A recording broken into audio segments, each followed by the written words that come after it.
August 22, 2022.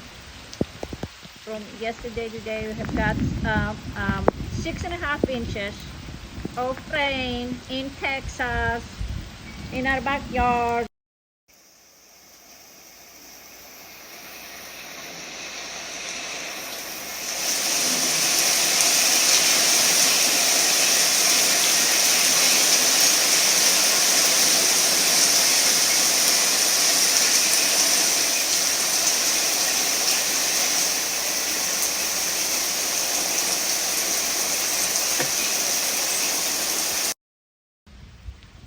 I guess we reach around 7 inches of rain from Sunday night to Monday morning, August 22, 2022. I'll have to empty the rain gauge and start over.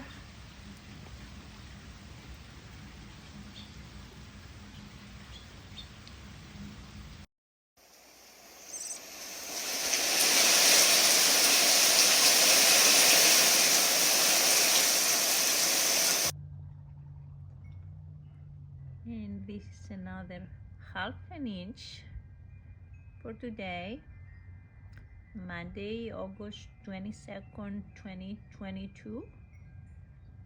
So that's equals to 7.5 inches in 24 hours. That's all we got in Fort Worth, Texas backyard.